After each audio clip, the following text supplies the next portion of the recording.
Hello everyone. मेरा नाम है शिवम। और पिछले वीडियो में हमने business studies class 11 chapter number 1 5 topic ख़त्म कर दिए थे। अब 5 टॉपिक बचे हैं बस। और पहला चैप्टर ख़त्म हो जाएगा क्लास 11 बिजनेस स्टडीज़ का। तो लगभग अब ज़्यादा इस चैप्टर में कुछ बचा नहीं है। अब इस चैप्टर में हम लोग देखेंगे कि बिजनेस कितने टाइप के होते हैं, और फिर ऑब्जेक्टिव्स देखेंगे बिजनेस के, और बिजनेस रिस्क क्या होता है और कैसे वो रिस्क होता है और क्यों होता है, ये बस देखेंगे और फिर ये चैप्टर खत्म हो जाएगा। तो चलिए चलते हैं अपने छठवें टॉपिक की तरफ, जो हमारा है कि बिजनेस स्टडी, जो बिजनेस होता है वो कितने टाइप के होते हैं। जैसे कि अभी तक हम लोगों ने देखा कि पहले तो हम लोगों ने इकोनॉमिक एक्टिविटी देखी, पहले हमने ह्यूमन एक्टिविटीज देखी, जिसमें दो होते हैं। एक होते हैं इकोनॉमिक एक्टिविटी और एक होता है नॉन इकोनॉमिक एक्टिविटी। और इसमें भी नॉन इकोनॉमिक एक्टिविटी में 3 होते हैं। एक बिजनेस होता है, एक प्रोफेशन होता है, और एक होता है हमारा एम्प्लॉयमेंट। और यही बिजनेस को जो है और फर्दर डिवाइड कर दिया गया है इसी को। ह्यूमन एक्टिविटीज, ह्यूमन एक्टिविटीज में हमने 2 पढ़ा, इकोनॉमिक एक्टिविटीज और नॉन इकोनॉमिक एक्टिविटीज। फिर हमने इकोनॉमिक एक्टिविटीज में 3 टाइप के पढ़े, बिजनेस, प्रोफेशन एंड एम्प्लॉयमेंट, पिछले टॉपिक में, पिछले वीडियो में। और ये तीनों के डिफरेंस हमने जाना। और ये जो बिजनेस है इसी को फर्दर डिवाइड कर दिया गया है कि बिजनेस कितने टाइप के होते हैं। तो बिजनेस 2 टाइप के होते हैं, एक इंडस्ट्री होता है और एक कॉमर्स होता है। इंडस्ट्री वो होती है जिसमें जो फिनिश गुड्स जो है होते हैं, जिसमें रॉ मटेरियल बनता है, जिसमें रॉ मटेरियल से फिनिश गुड्स बनते हैं। ये काम होता है इंडस्ट्रीज का, मतलब गुड बनाना, गुड्स और सर्विसेज बनाने का काम इंडस्ट्री का होता है। और कॉमर्स का काम लगभग जनरली होता है कि उसको सेल करना, कि सेल कैसे होगा, ये जो गुड्स बने हैं सेल कैसे होगा।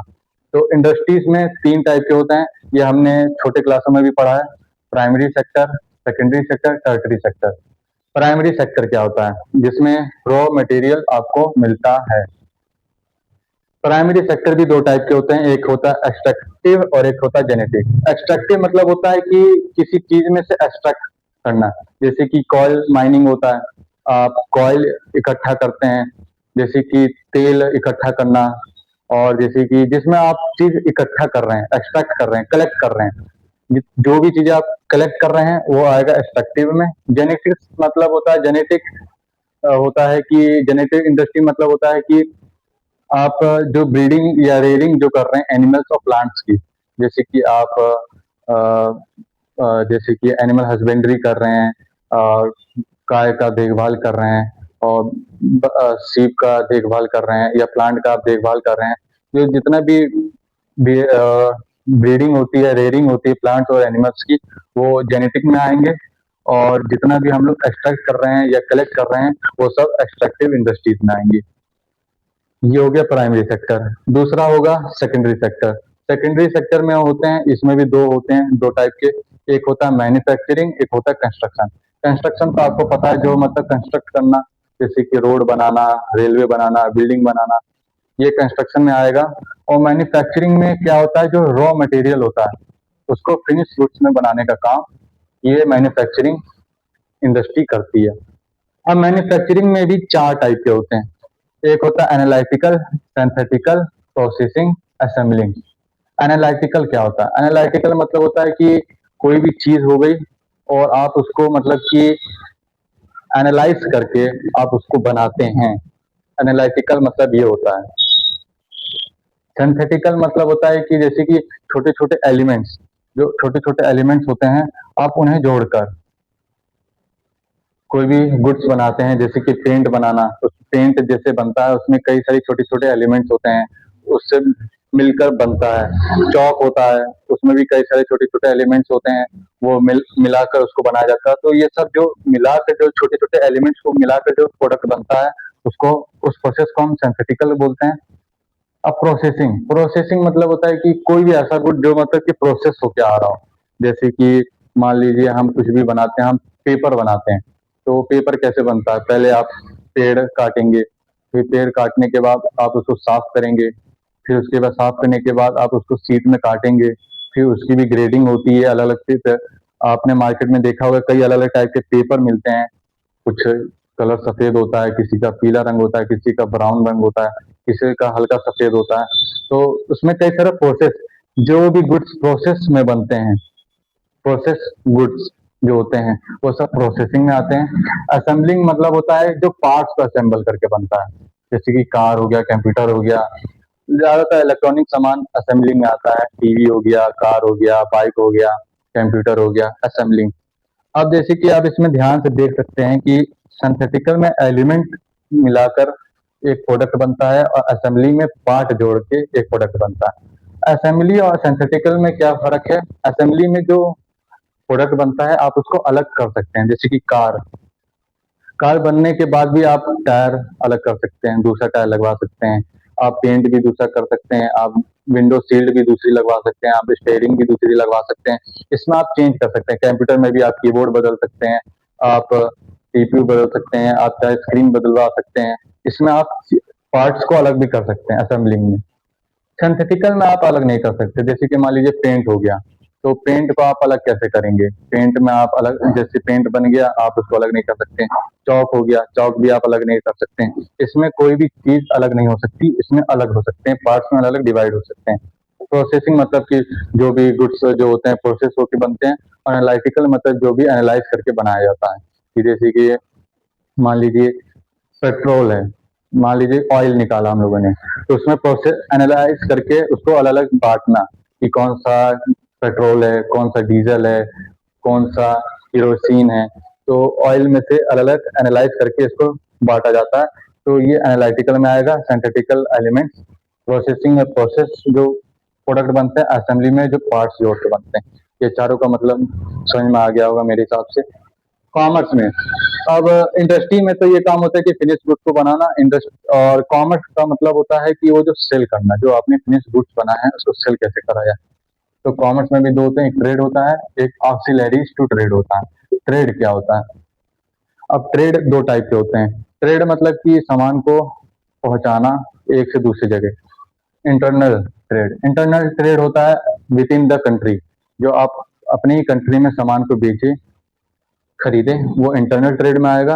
और एक्सटर्नल ट्रेड में आएगा जो आप बाहर दूसरे कंट्री में भी सामान बेचे, दो या दो से ज्यादा कंट्रीज में आप सामान बेचते हैं, तो वो एक्सटर्नल ट्रेड में आएगा। इंटरनल में दो होता है, एक होलसेल और एक रिटेल। इन दोनों में डिफरेंस क्या है? रिटेल का मतलब होता है जैसे कि छोटा मोटा सामान, जैसे कि मान लीजिए आप किसी दुकान पे जाते हैं, स्टेशनरी की दुकान पे जाते हैं, आप वहां पे मांगते हैं कि मुझे 2 पेंसिल दे दो, 1 रबर दे दो, तो ये रिटेलर हो गया। अब वहीं आप स्टेशनरी की दुकान पे जाते हैं और आप कहते हैं कि मेरे को लगभग 500 पेंसिल चाहिए और 1000 रबर चाहिए, तो ये हो गया होलसेल, मतलब थोक में। इसको थोक में खरीदना कहते हैं, इसको इसको कहते हैं थोक में। थोक में सामान को खरीदना। होलसेल का मतलब ये होता है कि थोक में सामान खरीदना। जैसे ग्रोसरी का सामान हो, किराने की दुकान पे आप गए, आपने 1 किलो चावल खरीदा, वो रिटेल हो गया। यहीं आपने 50 किलो चावल खरीदे बेचने के लिए, वो थोक हो गया, होलसेल हो गया। चाहे आप बेचने के लिए खरीद रहे हैं, चाहे अपने कंज्यूम करने के लिए खरीद रहे हैं, वो अलग बात है। पर अगर आपने ज्यादा क्वांटिटी में सामान खरीदा तो वो होलसेल, कम क्वांटिटी में खरीदा तो रिटेल, और अगर विद इन द कंट्री खरीदा तो इंटरनल। एक्सटर्नल होता है जो बाहरी देशों में भी आप अपने सामान को बेचते हैं। इसमें 3 होता है, एक होता है इम्पोर्ट, एक होता है एक्सपोर्ट, एक होता है इंटरपोर्ट। इम्पोर्ट होता है मतलब कि सामान जो भी होता है विदेशों से आप अपने देश में मंगाते हैं, खरीदते हैं सामान। एक्सपोर्ट मतलब कि सामानों को बाहर बेचते हैं, बाहर सेल करते हैं, इनको आउटसाइड सेल करते हैं, आउटसाइड सेल करते हैं इनको। और ये हम लोग परचेज करते हैं, या कोई भी सामान आता है inside with in the country, या आता है सामान, और जो भी सामान आता है इंपोर्ट, जो भी सामान जाता है एक्सपोर्ट। एंट्री पोर्ट क्या होता है? एंट्री पोर्ट होता है इंपोर्ट प्लस री एक्सपोर्ट। अब इसका मतलब क्या होता है? अब बेसिकली मान लीजिए एक कंट्री है, हमारी कंट्री इंडिया, ठीक, ये इंडिया है। मान लीजिए हम लोग ज्यादातर सामान पहले चाइना से खरीदते थे, पर कोरोना की वजह से हमने सामान खरीदना कम कर दिया चाइना से। पर चाइना हम लोगों को अपना माल बेचना चाहता है, क्योंकि उसको ज़्यादा नुकसान होता है, क्योंकि ज़्यादातर माल इंडिया में आता था। तो चाइना ने मान लीजिए एक कंट्री से बात की, यूएसए, कि भाई यूएसए, तुम हमसे फिनिश गुड्स खरीद लेना, और वो जो फिनिश गुड्स हैं उसको तुम इंडिया बेच देना, और बीच में जो भी तुम्हारा प्रॉफिट होगा वो तुम ले लेना। तो जो ये यूएसए है, ये हमारा एंट्री पोर्ट है,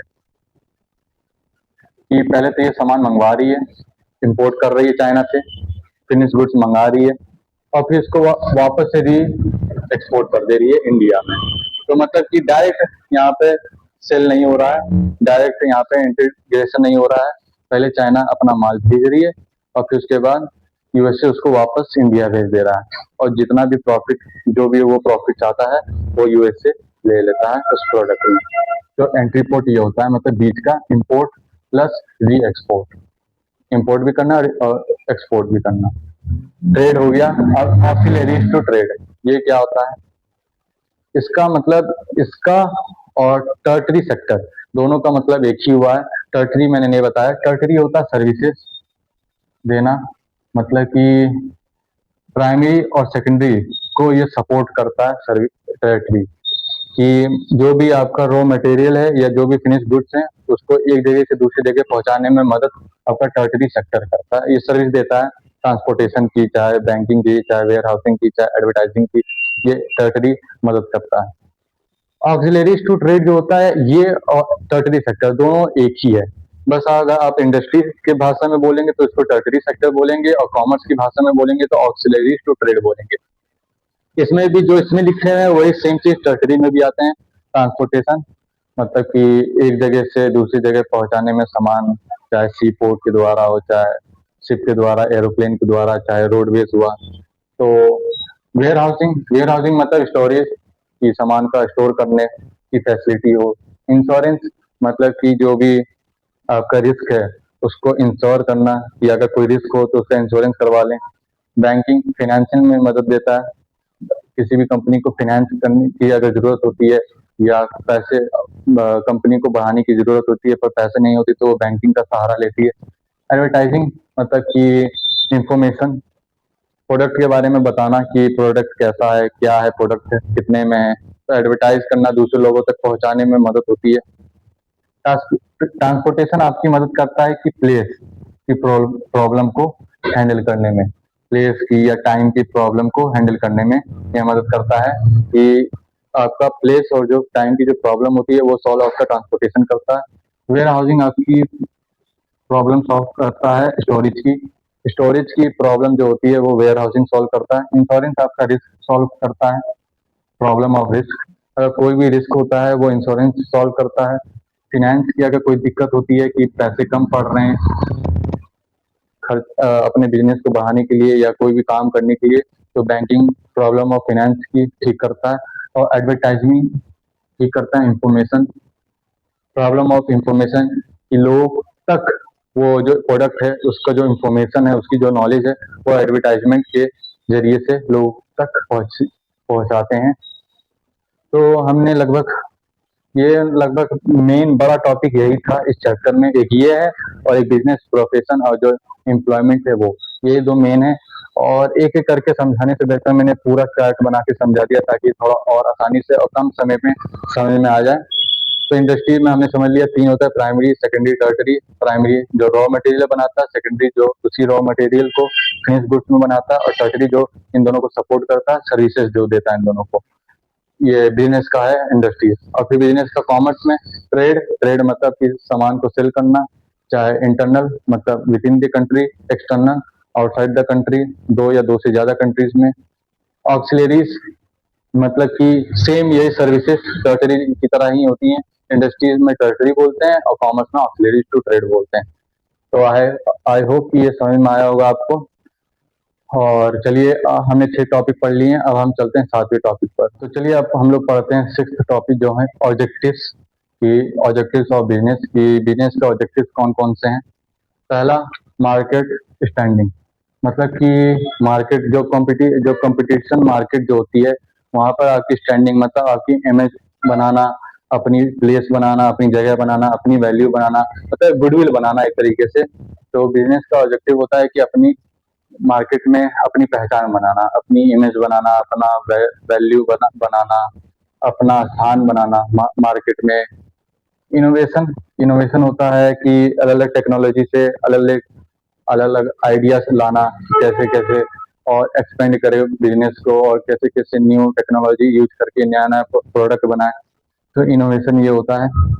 तीसरा, प्रोडक्टिविटी, समय का यूज कैसे करें, कि कम समय में हम लोग कैसे और भी चीजें कर सकते हैं। अगर मान लीजिए आपके पास कुछ आप प्रोडक्ट बनाते हैं, और मान लीजिए आप एक प्रोडक्ट बना रहे हैं, पर आपके पास इतना समय है कि आप दो और प्रोडक्ट बना सकते हैं, तो आप उसी समय को यूज करके दो और प्रोडक्ट अपनी कंपनी में इंक्लूड करके 3 प्रोडक्ट आप बना के बेच सकते हैं, जिससे आपकी कंपनी को और भी प्रॉफिट होगा। जहाँ आप एक सामान बेचते थे, वहां आप दो और बेच रहे हैं, जिससे कंपनी को फायदा होगा। तो प्रोडक्टिविटी बढ़ाना, कि समय का यूज अच्छे से करना, और जो प्रोडक्शन है उसको अच्छे से बढ़ाना। इनोवेशन मतलब न्यू टेक्नोलॉजी, कि नए नए आइडियाज को फॉलो करना। जैसा जैसा डायनेमिक प्रोसेस होता है बिजनेस, समय के साथ बदलना पड़ता है, तो इनोवेशन करना जरूरी है। मार्केट में स्टैंडिंग, अपनी इमेज पहचान बनाना जरूरी है। Earning profit, main objective business का एक तरह से प्रॉफिट अर्न करना ही होता है, कि प्रॉफिट कमाना होता है। और प्रॉफिट के साथ होता है सोशल रिस्पॉन्सिबिलिटीज, मतलब कि कस्टमर की सेटिस्फैक्शन भी बहुत इंपॉर्टेंट होता है प्रॉफिट के साथ। सिर्फ आपको ये नहीं देखना कि आप प्रॉफिट कमा रहे हैं कि या नहीं, आपको ये भी देखना कि कस्टमर जो है वो सेटिस्फाई हो रहा है आपके प्रोडक्ट से कि नहीं। क्योंकि अगर आपका कस्टमर अगर सेटिस्फाई नहीं होगा, तो आप प्रॉफिट भी नहीं कमा पाएंगे, और आप ज्यादा दिन मार्केट में टिक नहीं पाएंगे। तो आपको अपने कस्टमर को सेटिस्फैक्शन भी देना पड़ेगा, रिस्पॉन्सिबिलिटी आपको थोड़ी समझनी पड़ेगी, कि आपको ऐसे प्रोडक्ट बनाने हैं जो इको फ्रेंडली हो, जो कस्टमर को सेटिस्फाई करे, और कम प्राइस में हो। और छठा, physical and financial resources. Business एक फिजिकल होता है, और फिनेंस में रिसोर्सेस इसमें बहुत जरूरत होता है, मतलब एक्सपेंड करते रहना पड़ता है। फिनेंस इसमें पैसा लगाना पड़ता है बार बार। कि आप बिजनेस ऐसा नहीं होता है कि एक बार पैसा लगा दिया तो बस अब बिजनेस में पैसा नहीं लगाना पड़ेगा, आपको बार बार बिजनेस में पैसा लगाना पड़ेगा। क्योंकि कहीं न कहीं कमी आती है बिज़नेस में, कि कभी लाइट नहीं है, बिजली का खर्चा, या कोई भी कैपिटल का खर्चा, लेबर का खर्चा, हर चीज़ आपको देनी पड़ती है। तो आपको बार-बार बिज़नेस में पैसा लगाना पड़ता है, जिसकी वजह से आपके पास जितना ज़्यादा प्रॉफ़िट होगा, आप उतना ज़्यादा एक्सपेंड कर पाएँगे अपने बिज़नेस को। तो ये 6 चीज़ें होती हैं: मार्केट स्टैंडिंग, अपनी इमेज बनाना, इनोवेशन, नए-नए आइडियाज़ से लाना अपने कंपनी में, और डायनामिक प्रोसेस, मतलब कि अलग-अलग चेंजेस जो हो रहे हैं उसको अडेप्ट करना चेंजेस को। फिर प्रोडक्टिविटी, प्रोडक्शन बढ़ाना, अपना समय का अच्छे से इस्तेमाल करना, प्रॉफिट अर्न करना, सोशल रिस्पॉन्सिबिलिटी समझना, कस्टमर की सेटिस्फैक्शन, और फिजिकल फाइनेंस रिसोर्स। चलिए अब पढ़ते हैं 8 टॉपिक पे। जो 8वां टॉपिक है हमारा, business risk. Business risk refers to the possibility of making inadequate profits, or events suffering due to happening of an event, or suffering of a loss। Business refer करता है पॉसिबिलिटी ऑफ मेकिंग इनएडिक्वेट प्रॉफिट, मतलब कि आपको अचानक से profit भी, business जो risk है इसमें आपको जो प्रॉफिट है वो आपको गिरा भी सकती है, और आप सफ़र भी कर सकते हैं। कोई इवेंट हो जाए, जैसे कि नेचुरल इवेंट जो होते हैं, जैसे अर्थक्वेक या फ्लड, या सूखा पड़ जाए, इस सब के कारण, जिसके कारण आप जो, या तो आप लॉस भी सफ़र कर सकते हैं। तो मतलब कि कई सारे रीजंस होते हैं जिसकी वजह से आप बिजनेस रिस्क हो सकता है बिजनेस में। तो अगले टॉपिक में जानेंगे कि, मतलब कि अगले कुछ टॉपिक में जानेंगे कि कितने टाइप के मतलब रिस्क होते हैं, और कैसे हो सकता है रिस्क। रिस्क में arise in business due to both internal and external factors. Internal मतलब कि जैसे कि मान लीजिए आपका बिजनेस है, अब लाइट चली गई, लाइट की वजह से काम बंद हो गया, प्रोडक्ट बन नहीं पाया, जिसकी वजह से आपको लॉस हो गया, तो ये इंटरनल हो गया। या आपको लेबर्स नहीं मिल रहे हैं, या आपका मैनेजमेंट ठीक से काम नहीं कर रहा है, या जो आपका वर्कर था वो डिसऑनेस्ट था, ईमानदार नहीं था, तो ये इंटरनल हो गया। एक्सटर्नल मतलब होता है कि जैसे कि बाहरी फैक्टर्स, जैसे कि अर्थक्वेक आ गया, या कोई भी पॉलिसी चेंज हो गई गवर्नमेंट की, या कोई ऐसा चीज कर दिया, जैसे कि कोई भी चीज बैन लगा दिया, ऐसा प्रोडक्ट जो हम लोग बेचते थे वो प्रोडक्ट बैन लगा दिया गवर्नमेंट ने। ये सब एक्सटर्नल फैक्टर्स होते हैं। दो टाइप के रिस्क होते हैं, एक होता है स्पेकुलेटिव, एक होता है प्योर। स्पेकुलेटिव रिस्क होता है, या तो स्पेकुलेटिव रिस्क में या तो प्रॉफिट मिलेगा या तो लॉस मिलेगा। जैसे कि पॉलिसी चेंज हो जाना, उससे या तो प्रॉफिट होगा या तो लॉस होगा। कंपटीशन बढ़ जाना, या फैशन चेंज हो जाना, टेस्ट चेंज हो जाना कस्टमर का। प्योर रिस्क होता है, या तो लॉस होगा या तो कोई भी लॉस नहीं होगा, इसमें प्रॉफिट नहीं मिलता। प्योर रिस्क मतलब जैसे कि अर्थक्वेक आया तो लॉस होगा, नहीं आया तो लॉस नहीं होगा। फ्लड अगर आया तो लॉस होगा, नहीं आया तो लॉस नहीं हुआ। अगर चोरी हुई तो लॉस हो गया, नहीं हुई तो लॉस नहीं हुआ। तो ये प्योर रिस्क में आएगा। और स्पेकुलेटिव रिस्क में या तो प्रॉफिट होता है या तो लॉस, दोनों होता है। जैसे कि आपने कोई नई चीज की, आपने कुछ नया प्रोडक्ट निकाला, अगर वो चल गया तो प्रॉफिट, नहीं चला तो लॉस, क्योंकि प्रोडक्ट बनाने में खर्चा आया। चल गया तो भैया प्रॉफिट है, नहीं चला तो लॉस हो गया। और अगर मान लीजिए आप कोई नई चीज लाते हैं, नया वर्कर लाते हैं, अगर वो ठीक से काम करता है या ठीक से प्रोडक्ट बनता है तो भैया प्रॉफिट, अगर नहीं ठीक से काम करता तो भैया लॉस। और प्योर मतलब होता है कि कोई भी फैक्टर एक्सटर्नल, जैसे कि अर्थक्वेक हो गया, या कोई भी पॉलिसी हो गई, चाहे चोरी हो गई, चाहे फ्लड आ गया, आया तो लॉस, नहीं आया तो no loss. Example, fashion change हो जाए, अर्थक्वेक आ जाए, कंपटीशन बढ़ जाए, या फ्लड आ जाए, या चोरी हो जाए, या पॉलिसी चेंज हो जाए गवर्नमेंट की, या कस्टमर का टेस्ट चेंज हो जाए। जैसे कि आप टी बेचते हैं, और जहाँ पे आप टी बेचते हैं वहाँ पर आप कस्टमर कॉफी पीना पसंद करते हैं, तो टेस्ट चेंज हो गया, तो लोग कॉफी ज्यादा खरीदेंगे, टी कम खरीदेंगे, तो आपका नुकसान हो गया। और फैशन चेंज होना, जैसे कि कपड़े आप ओल्ड स्टाइल ट्रेडिशनल ड्रेसेस आप बेचते थे, और जहाँ बेचते हैं वहाँ नए फैशन के ड्रेसेस पहनने चालू कर दिए लोगों ने, तो वो भी आपका नुकसान है। कंपटीशन बढ़ जाए कि बहुत मार्केट में बहुत सारे कंपटीटर्स आ जाएं, अर्थक्वेक आ जाए, तो एक्सटर्नल है, नेचुरल है। तो ये हमने जाना बिजनेस रिस्क। अब दो टॉपिक और बचे हैं कि कैसे होता है और क्यों होता है, बस, और फिर ये चैप्टर खत्म हो जाएगा। तो चलते हैं नाइन्थ टॉपिक पर। चलिए अब हम लोग पढ़ते हैं नाइन्थ टॉपिक, जो है नेचर ऑफ बिजनेस रिस्क। कि बिजनेस रिस्क का नेचर क्या है, क्या मतलब कैसा होता है बिजनेस रिस्क। तो risk is an essential part of every business. कोई भी बिजनेस हुआ, सब में रिस्क होता ही है। कोई भी ऐसा बिजनेस नहीं है जिसमें रिस्क ना हो, ऐसा कोई भी बिजनेस नहीं होता, सब में रिस्क होता ही है। और business risk arise due to uncertainties. Uncertainties मतलब कि कुछ पता नहीं रहता। ये मान लीजिए आप कोई नए टेक्नोलॉजी लाते हैं, न्यू इनोवेशन करते हैं, नया प्रोडक्ट लाते हैं, कुछ चेंजेस करते हैं बिजनेस में, तो कुछ पता नहीं रहता कि ये चलेगा कि नहीं चलेगा। तो रिस्क बढ़ जाता है जब अनसर्टेनिटी होती है, कि कुछ पता नहीं रहता कि कैसे क्या होगा, कितना। अगर आप मान लीजिए कि आप प्लेस खोजते हैं कि कहाँ पर आप बिजनेस अपना खोलना चाहते हैं, तो फिर बाद में एक बार अगर आप पैसा लगा के वहाँ पे खोल देते हैं, तो आप उसको शिफ्ट नहीं कर सकते हैं इतनी आसानी से, जब तक आपके पास फिर से उतना पैसा ना हो। तो अनसर्टेन होता है कि कुछ पता नहीं रहता है, तो रिस्क इसलिए भी बढ़ सकता है। Degree of risk depends upon the nature and size of business. जितना बड़ा बिजनेस होगा, जितना बड़ा बिजनेस होगा उतना ज्यादा रिस्क होगा, और जितना छोटा बिजनेस होगा उतना कम रिस्क होगा। नेचर कि अगर बिजनेस अगर ज्यादा, काफी ऐसा बिजनेस आपने खोला है, जैसे कि रोजमर्रा की चीजों में आपका प्रोडक्ट जो आप बेचते हैं वो यूज नहीं होता है। जैसे कि अम्ब्रेला आप बेच रहे हैं, अम्ब्रेला की जरूरत सिर्फ रेनिंग सीजन में यूज होता है, तो कोई गारंटी नहीं है कि वो समर सीजन या विंटर सीजन में भी यूज होगा, तो उसमें रिस्क ज्यादा है।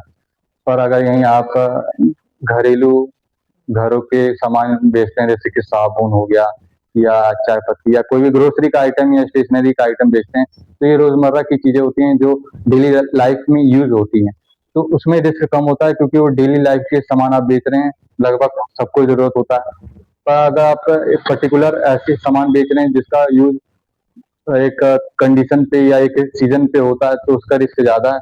और अगर ज्यादा साइज बड़ा बिजनेस आपका तो ज्यादा रिस्क होगा, कम छोटा बिजनेस है तो आपका रिस्क कम होगा। चौथा, profit is the reward for risk taking. अगर आप रिस्क लेंगे तो ही आपको प्रॉफिट मिलेगा, तो नो रिस्क नो गेन। ये बोलते हैं कि अगर जितना ज़्यादा रिस्क लोगे उतना ज़्यादा प्रॉफिट होता है, और जितना कम रिस्क लेंगे उतना कम प्रॉफिट होगा। तो ये होता है। तो नेचर क्या-क्या है, एक तो जो भी बिज़नेस होता है उसमें रिस्क होता है। कोई भी ऐसा बिज़नेस नहीं होता जिसमें रिस्क ना हो, और बिज़नेस अनसर्टेनिटीज़ की वजह से भी हो सकता है, रिस्क बढ़ सकता है, और रिस्क डिपेंड करता है नेचर कैसा है और साइज़ क्या है बिज़नेस का, और प्रॉफिट रिवॉर्ड होता है अगर आप रिस्क लेते हैं तो। तो चलिए, ये 9th टॉपिक हमने पढ़ लिया। अब एक लास्ट टॉपिक बचा है कि रिस्क होता मतलब कैसे होता है, मतलब कितने टाइप के रिस्क है जो होते हैं बिज़नेस में। बस वो लास्ट टॉपिक है, फिर उसके बाद चैप्टर खत्म हो जाएगा। चलिए, अब हम लोग पढ़ते हैं लास्ट टॉपिक जो इस चैप्टर का है, और लास्ट टॉपिक का नाम है कॉजेस ऑफ बिज़नेस रिस्क, कि बिज़नेस रिस्क क्यों होता है, क्या-क्या रीज़न्स हैं जो जिसके कारण बिज़नेस रिस्क होता है। तो पहला होता है नेचुरल कॉज़, मतलब कि नेचुरल जो मतलब कि जो आपके हाथ में ना हो, वो वैसा अगर कुछ कारण होता है, जैसे कि अर्थक्वेक, फ्लड आ गया, या तूफान आ गया, या सूखा पड़ गया, तो ये जो नेचुरल कॉज होता है जो आपके हाथ में नहीं होता, इन सब के कारण भी रिस्क हो सकता है। दूसरा इकोनॉमिक के कारण, जैसे कि टैक्स का रेट बढ़ गया, या कंपटीशन बढ़ गया, या नया टेक्नोलॉजी आ गया, जो मतलब कि कंपटीशन जो मतलब कि इकोनॉमिक से रिलेटेड जो कॉज होता है, उससे भी बिजनेस रिस्क हो सकता है। ह्यूमन कॉस्ट, मतलब कि इंसानों की वजह से भी ये हो सकता है, जैसे डिसऑनेस्टी, मतलब कि जो आपका वर्कर है, जो आपके अंडर काम कर रहा है, वो डिसऑनेस्ट निकला, मतलब ईमानदार नहीं निकला, वो चोरी करने लगा अंदर ही अंदर। इनएफिशिएंट मैनेजमेंट, मतलब कि आपका जो मैनेजमेंट है वो ठीक से है नहीं, ठीक से आप मैनेज नहीं कर पा रहे हैं लोगों को। Stoppage of work due to power failure, मतलब कि काम रुक गया क्योंकि पावर की सप्लाई नहीं आ पा रही है, जिसकी वजह से आपको लॉस हो गया। इन इनसफिशिएंट मैनेजमेंट के कारण लॉस हो गया, डिसऑनेस्टी की वजह से लॉस लॉस हो गया। तो नेचुरल की वजह से होता है, इकोनॉमिक की वजह से होता है, और ह्यूमन की वजह से होता है। और एक आता है अदर कॉजेस, जो इन तीनों में नहीं आएगा वो इसमें आएगा। तो अगर मान लीजिए अगर नेचुरल है जो आपके हाथ में नहीं है, वो नेचुरल कॉज हो गया। जो इकोनॉमिक से रिलेटेड हुआ वो इकोनॉमिक कॉजेज में आएगा। जो इंसानों से रिलेटेड हुए, जो मतलब अपने हाथों में है, जो इंसान करते हैं, वो ह्यूमन कॉजेज में आएगा। और जो इन तीनों में नहीं आएगा वो चौथा अदर कॉजेज में आएगा, जैसे कि पॉलिटिकल डिस्टर्बेंस, सरकार गिर गई, या सरकार बदल गई, या ऐसी कोई पॉलिसी आ गई, जो आप प्रोडक्ट बनाते हैं उस पर बैन लग गया, या मैकेनिकल फेलियर, जो आपके मशीन्स हैं वो बंद हो गए, फेल हो गए, खराब हो गए, तो मतलब ये सब चीजें इसमें नहीं आएंगी। तो ये चार होते हैं, एक नेचुरल होता है, एक इकोनॉमिक होता है, एक ह्यूमन होता है, और जो इन तीनों में ना है वो अदर कॉजेज में आता है। तो ये लास्ट टॉपिक था, कॉजेज ऑफ बिजनेस। तो ये था आपका लास्ट टॉपिक, और लगभग 10 टॉपिक हम लोगों ने पढ़ लिए हैं, और ये चैप्टर खत्म हो गया है, एंड हो चुका है। और आई होप कि आपको समझ में आया होगा जितना भी मैंने टॉपिक पढ़ाया है इस चैप्टर में। और अगर तब भी अगर आपको कोई डाउट है तो आप कमेंट करके पूछ सकते हैं, या तो मैं अपना पर्सनल इंस्टाग्राम आईडी डिस्क्रिप्शन में डाल दूंगा, आप उस पर भी डीएम करके डायरेक्ट पूछ सकते हैं कोई भी अगर डाउट हो तो। और मेरा वीडियो देखने के लिए थैंक यू, और प्लीज़ लाइक और शेयर जरूर कीजिए इस वीडियो को, और सब्सक्राइब कर लीजिए मेरे चैनल को प्लीज़। मैं और भी चैप्टर्स बनाने वाला हूँ, और भी वीडियोस बनाने वाला हूँ। क्लास 11th की तो बना ही रहा हूँ, क्लास 12th की भी बनाऊंगा। बिजनेस स्टडीज, अकाउंटेंसी और इकोनॉमिक्स और फिजिकल एजुकेशन भी मैं साथ में पढ़ाऊंगा। ये चारों सब्जेक्ट जो है मैं कवर कर लूंगा। और आई होप कि आपको समझ में आया होगा। प्लीज़ मुझे सपोर्ट कीजिए, और थैंक यू, बाय।